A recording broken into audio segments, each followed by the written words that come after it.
नमस्कार। दीपक अरोरा जी जो आज इतिहास बन चुके हैं और वर्तमान में हमारे साथ हमारे आसपास कहीं हैं, उन्हें नमन और आप सबको नमस्ते। यूं तो मैं अक्सर कोई कविता या कहानी ही लिखती हूँ, पर कई बार डायरी के पन्नों पर जो कुछ उतरता है वो अस्फुट विचार होते हैं। वो कुछ कविताओं जैसे होते हैं और नहीं भी होते, बेख्याली में उतरे शब्द होते हैं। अचानक जैसे सतह पर खिलती हुई भावनाएं होती हैं। शायद ऐसा और लेखकों के साथ भी होता होगा। आज मैं अपनी डायरी के कुछ बेमालूम से पन्नों को पहले पढ़ूंगी, फिर कविता। कुछ अस्फुट विचार। ऊंचे पेड़ों ने झुककर पगडंडी से कहा, ऊंचे पेड़ों ने झुककर पगडंडी से कहा, बुद्ध के पद चिन्ह रहने दो ना। पगडंडी ने हवा ओढ़ते हुए जवाब दिया, बुद्ध कभी बुद्ध के पीछे नहीं चलते। बुद्ध कभी बुद्ध के पीछे नहीं चलते। अगला है, इन दिनों खबरों की आंच पर एक रोटी डर की भी सेका करती हैं माएं। अब घर से निकलते वक्त मुस्कुराकर विदा नहीं करती। अगले विचार पर आ रही हूं। बहुत वर्ष पूर्व लिखी एक कविता की कुछ पंक्तियां हैं। लौटे तुम बिन बरसे बादल, आंख उठाकर देखा मैंने अब भी ठिठका था कोहरा। मुझको छूता सा गहरा, अब भी अंबर का कोना कोई गीला गीला था। आमों के शाखों पर कोयल फिर भी कूकी थी, मेरी श्वासों में चातक निष्प्राण पड़ा था। अभी मोर ने खोले ही थे पंख जरा सा हंसने को, मैंने देखा इंद्रधनुष सूरज ने निकला था। लौटे तुम बिन बरसे बादल, निमिष मात्र मैंने देखा था, तुम में प्रतिबिंब मेरा था। बादल में अपना प्रतिबिंब कैसे दिखेगा, किसी ने कभी प्रतिप्रश्न नहीं किया था। शायद सभी के अपने कुछ बादल होते हैं जो उनकी जिंदगी में बिन बरसे लौट जाते हैं। बादल लबालब भरे कि उनमें पल भर में ही सही मन झलक उठे। किसी रिश्ते, किसी एहसास, किसी छुअन, किसी भावना का बादल, किसी महत्वाकांक्षा, किसी इच्छा, किसी नन्ही सी चाहत का बादल, किसी विचार, किसी सोच, किसी पाखुरी पर ख्याल का बादल, किसी वाक्य, किसी शब्द, किसी अक्षर भर अनकहे आभास का बादल। बिन दिए बिन बरसे लौट गया था। स्मृति के आकाश में दिख जाता है कभी यकायक। हम सब के पास जमीन होती है, पर अक्सर दिल की उस जमीन की जुताई ही नहीं की जाती। बोए ही नहीं होते वो बीज जिन पर हम चाहते हैं अपने बादलों को बरसाना। बस इसीलिए हमें पहचान कर भी वो बादल जो हमारा हो सकता था लौट जाता है। वक्त की ताकत समझनी पड़ती है दोस्त।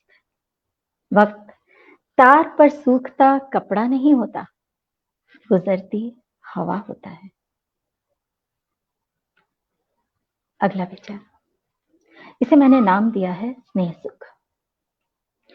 कवियों और साहित्यकारों ने प्रेम, श्रद्धा, भक्ति, ममता या अनुराग पर कितना कुछ लिखा, पर स्नेह जैसा नन्हा सा शब्द अनछुआ ही रह गया।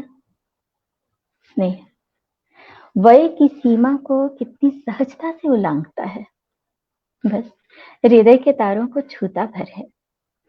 प्रेम सा झंकारता नहीं चला जाता। प्रेम की तरह पूर्ण समर्पण की न मांग है न दान। श्रद्धा की तरह बिछता भी नहीं है स्नेह। ममता की आंच नहीं तो छांव भी नहीं। भक्ति सा आंख मूंद नहीं डूबता। स्नेह तो पारिजात सा देह भर झरने का भाव है, बस सुगंध तिरती रह जाती है। यह इतना सहज है कि हवा सा है मगर नहीं है। जब भी पुकारा मानो प्रतीक्षारत ही तो था। किसी आश्वस्ति, किसी तरल तरंग की अनुभूति बना स्नेह अपने संबंधों को नाम देने में विश्वास नहीं करता। वह पीठ पर थपकी है, वह अनछुआ सा स्पर्श है, वह बिन बुलाई याद है। स्नेह जीवन का संबल है। और अगला मेरा भाव, मैं इसे नाम नहीं दे रही। 2 साल की वेदांगी ने मुझसे पूछा था, तुम मुझे कितना प्यार करती हो माँ? मैंने कहा था, बस जितना बड़ा आकाश है, बस इतना ही, उसने कहा। और अनमनी सी खिड़की के बाहर आकाश के टुकड़े को चूसती रही। पर 1-2 दिन बाद उसके नन्हे मन ने जान लिया था, आकाश कभी खत्म नहीं होता, आकाश तो मेरे साथ साथ चलता है। माँ के प्यार का सत्य आज भी उसे मुक्त करता है। और फिर कुछ सालों बाद एक सत्य जानने के लिए वह मुझसे लिपट कर बोली थी, सब लोग कहते हैं कि तुम्हारा भाई बहन होने के बाद माँ तुम्हें इतना प्यार नहीं करेगी, ऐसा? क्या तुम मुझे ज्यादा प्यार नहीं करोगी? मैंने उसे गले से लगाते हुए कहा था, भगवान जब किसी को हमारी जिंदगी में भेजता है ना बेटा, तो उसके साथ उसके हिस्से का प्यार भी भेज देता है। यह सत्य भी उसे संबल देता रहा। सत्य, आदर्श, ये मूल्य व्यवहारिक जीवन में इतने असहज क्यों हो जाते हैं? लेकिन सच्चाई, नेकी और अच्छाई को प्राणपण से सहेजने वाले लोग अक्सर व्यवहारवादी जीवन में विस्फिट क्यों हो जाते हैं? लोग उन्हें ही ढाल बना लेते हैं और उन्हें ही हथियार। भीष्म पितामह की सत्यनिष्ठा कैसी थी और युधिष्ठिर का सत्य प्रेम उन्हें जीवन भर पीड़ा देता रहा। कृष्ण व्यावहारिक थे पर भगवत गीता परम सत्य। व्यावहारिकता तात्कालिक होती है, कहती है कल किसने देखा है, आज को देखो। सब मुझे तब भी यथार्थवादी ताने देते थे, यथार्थवादी ताने। इतनी अव्यावहारिक लड़की, हार्ड स्किन हुए बिना जीवन नहीं चलता, इतना सत्यवादी होने की जरूरत नहीं है। और तब मैं ईश्वर से कहती थी, मुझे संत मत बनाओ, पर अपने सत्यों, आदर्शों से डिगने के लिए मत कहो। मुझे खूब प्यार करने वाले लोगों को व्यावहारिकता का दूसरा पलड़ा देकर मेरे पास भेज दो। आदर्शवादी होना भीरुता है क्या? मैं स्वार्थी नहीं हूं, पर अपने ही दायरों में सिमटी हूं। आदर्शवादी कहता है, आवरणों को हटा कर देखो। आदर्शवादी होकर तर्क नहीं हो पाता। सतहों पर तैरते सत्य भयावह होते हैं। अपनी ही खोल में दुबकना भीरुता बन जाता है। भीरुता जो कभी पलायन करती है, कभी आत्म केंद्रित कर देती है। कुंठा और आत्म पीड़ा का अवसाद हावी होने लगता है। एक मन कहता है अच्छा होना बुरा है। सामने वाला तो सच का उतना ही टुकड़ा चबा रहा है जितना उसे रुचे। अच्छा, और जिसे झूठ की बूंद भी विष समान लगे, उसके लिए प्रेम सत्य होकर आएगा ना? देख रही हूं, नैतिक मूल्य समाज को असहज बना देते हैं, वे ही उसका आधार बनते हैं। क्यों? आदर्शवादी मौन न हो जाएं, उन्हें सहने की क्षमता दूसरों में होनी चाहिए। जबकि अपनी अपनी सलीबें तो वे खुद ढोते हैं। वे बहुत छोटे ईसा होते हैं, बहुत छोटे पैगंबर होते हैं, पत्थरों की मार झेलते हैं और मौत के बाद भी फौलादी मनों से पहचाने जाते हैं। भीड़ के अंधेरे सिरों के बीच उनका जुगनू चमकता है ईश्वरीय प्रकाश से। पर कितने हैं जो उसे देख रहे होते हैं? उन जुगनुओं की पहुंच केवल दिल तक होती है, दिमागों तक नहीं। और इसीलिए शायद अच्छे लोग सबको अच्छे नहीं लगते। दोस्तों, इसके बाद एक कविता। कविता का शीर्षक है युगंधरा। ये बोधि प्रकाशन से प्रकाशित मेरी पुस्तक दायरे छूते हुए में ही छपी है। मैं नहीं जानती सहमी हुई सीता ने अजन्मे भवितव्य से कभी कुछ कहा था या नहीं। मैं नहीं जानती द्रौपदी के अनुत्तरित प्रश्नों ने सिर नवाया था या नहीं। मैं नहीं जानती। मैं नहीं जानती रानी बनने के बाद सावित्री की तेजस्विता कुछ शेष रही। मैं नहीं जानती जौहर करने के बदले पद्मिनी ने तलवार क्यों न गही। इतिहास किसी फटे वस्त्र का टुकड़ा नहीं होता।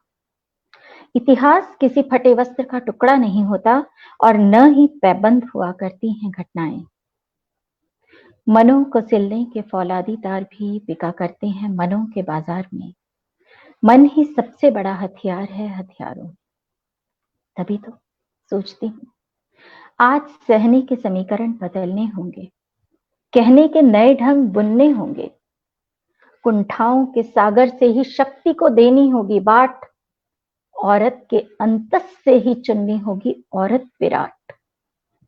बस इतना रहे याद, बस इतना रहे याद, हर बार उठा जा सकता है गिरने के बाद। हर बार उठा जा सकता है गिरने के बाद।